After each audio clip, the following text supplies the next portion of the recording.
Selamat pagi saudara sekalian dikasihi oleh Tuhan. Sebelum kita mendengarkan firman Tuhan pada pagi hari ini, mari kita masuk di dalam doa.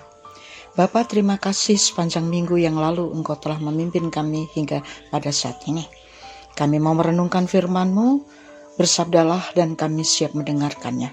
Di dalam nama Tuhan Yesus kami sudah berdoa dan ucapkan syukur. Amin.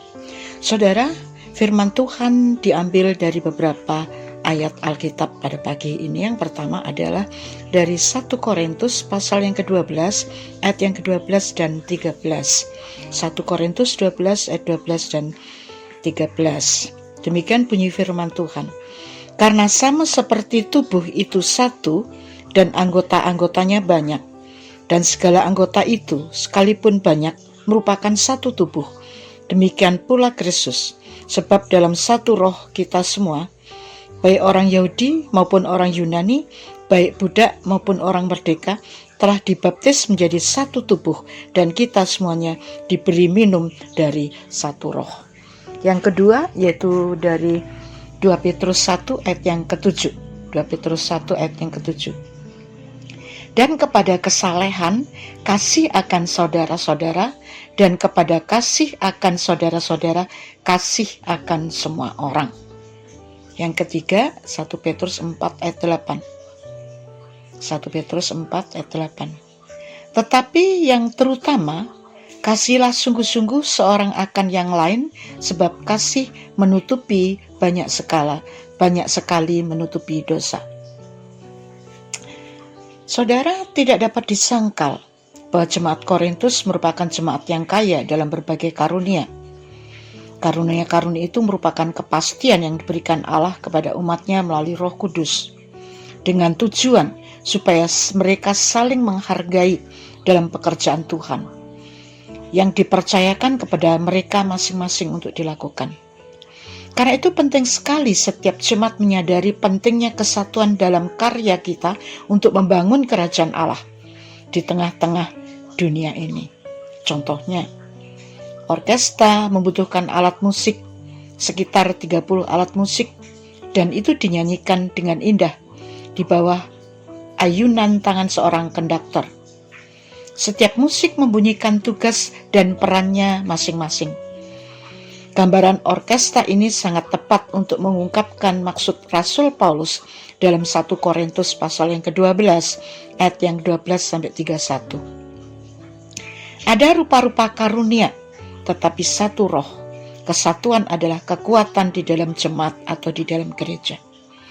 Orang percaya diberi karunia oleh roh yang satu dan yang sama, supaya mereka dapat bersama dan saling melengkapi. Mereka harus menjadi satu, dan ini merupakan kekuatan gereja. Pada saat ini, banyak orang telah kehilangan kesatuan dan persatuan. Kelihatannya mereka duduk bersama, tetapi hati mereka sangat bertentangan. Baik itu dalam rumah tangga, gereja, lembaga-lembaga Kristen, masyarakat luas, dan lain sebagainya. Kita bisa melihat kondisi negara kita akhir-akhir ini, beberapa minggu ini, terjadi kekacauan, pengerusakan, perpecahan, dan lain sebagainya. Kita banyak melihat perpecahan keluarga Kristen maupun gereja yang menjadi cemooh dari orang yang belum percaya. Tetapi harus diingat bahwa gereja adalah satu tubuh Kristus. Wujud dari kesatuan dilihat dari polanya, yaitu kasih. Kasih adalah perwujudan yang dinyatakan dalam perbuatan di tengah-tengah komunitas Kristen. Inilah yang ditulis oleh Paulus dalam suratnya. Apa yang mendasari kesatuan?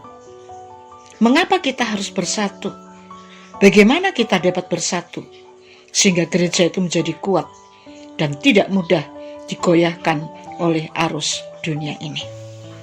Yang pertama adalah dasar dari kesatuan yang menjadi kekuatan gereja adalah kasih. Kasih Kristus yang telah menyelamatkan manusia dari hukuman dosa.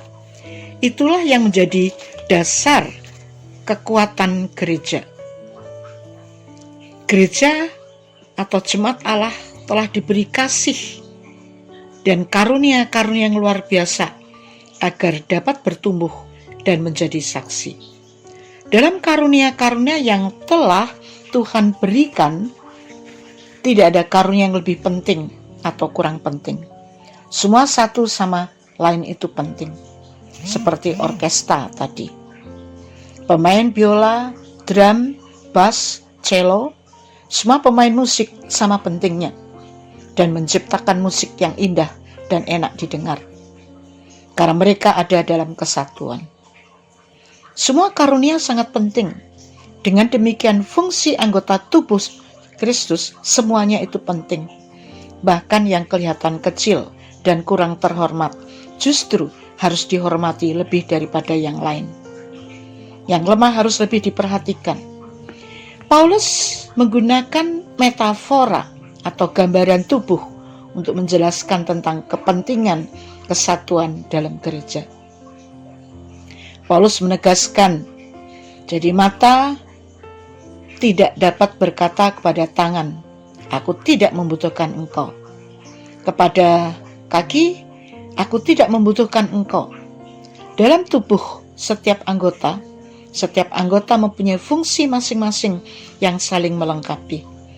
Karena itu orang harus menghargai karunia yang dimiliki oleh orang lain dan berfungsi dengan baik terhadap karunia yang dia terima daripada Allah itu sendiri. Apabila setiap anggota saling menghargai dan menyadari karunia yang dimiliki, dipakai demi kepentingan bersama, dan ini akan menjadi kekuatan gereja. Yang kedua, karunia berasal dari roh yang satu dan yang sama.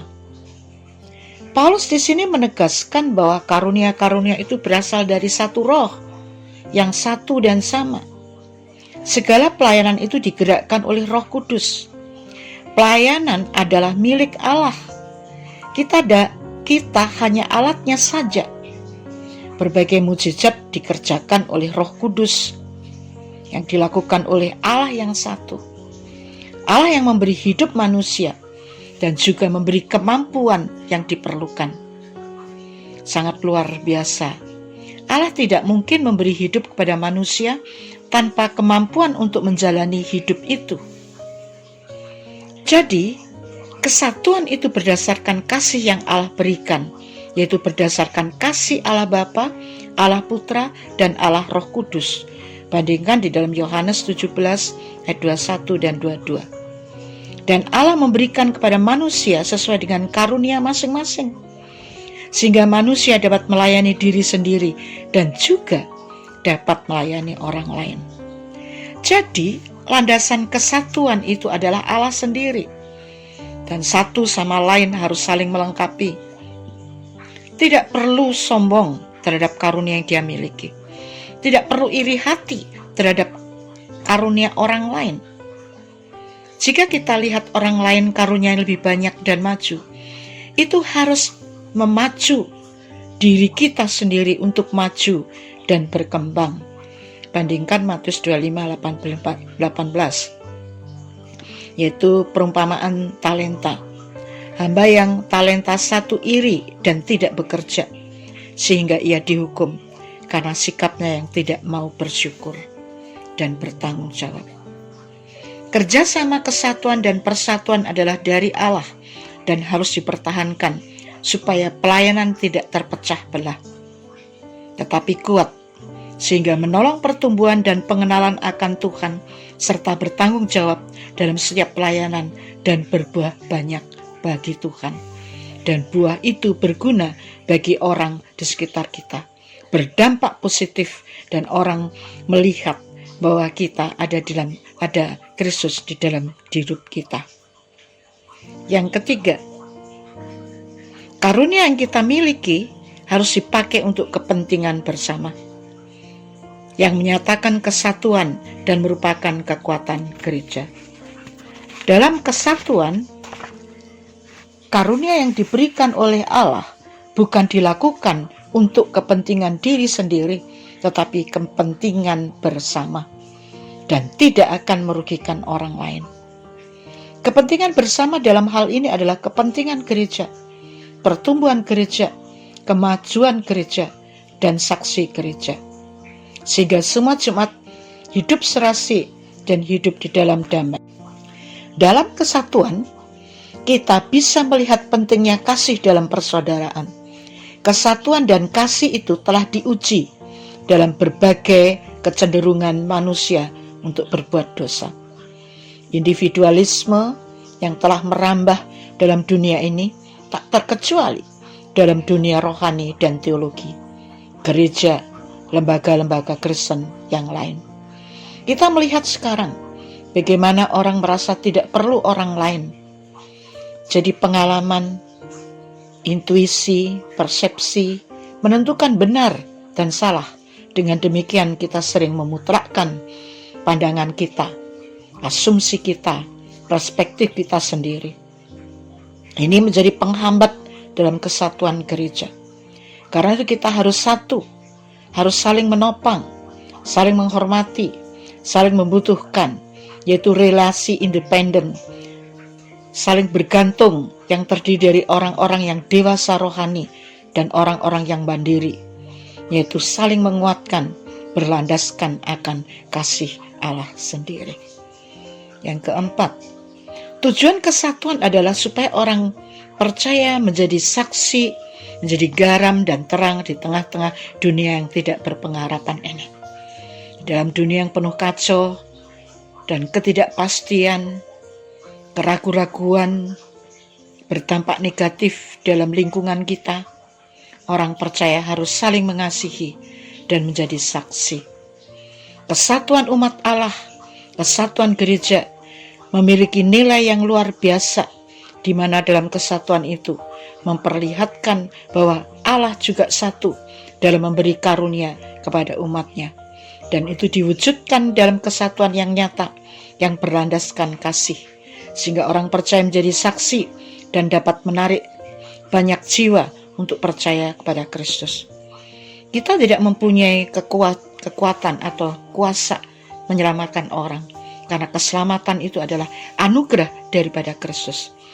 Tapi kita harus mengerjakan tugas kita sendiri untuk memberitakan firman melalui kehidupan dan kesaksian hidup kita hari lepas hari. Firman Tuhan ini menolong kita untuk mewujudkan kasih dan kesatuan dalam kehidupan ini, sehingga menyertakan, merupakan kekuatan gereja untuk bertumbuh dan berbuah banyak. Kiranya firman Tuhan menolong kita semuanya. Amin. Saudara, mari kita melihat kesatuan kita sendiri. Kita harus berjuang dan mempertahankan kesatuan kita supaya gereja kita menjadi kuat.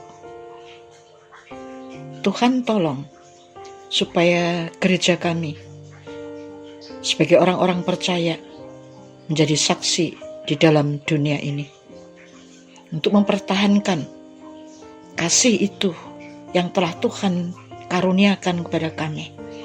Karena kami terlebih dahulu menerima kasih daripada Tuhan. Dan biarlah kasih itu kami wujudkan dan kami sampaikan kepada dunia yang tidak berpengharapan ini. Terima kasih Bapa. Dalam nama Tuhan Yesus kami sudah berdoa. Amin.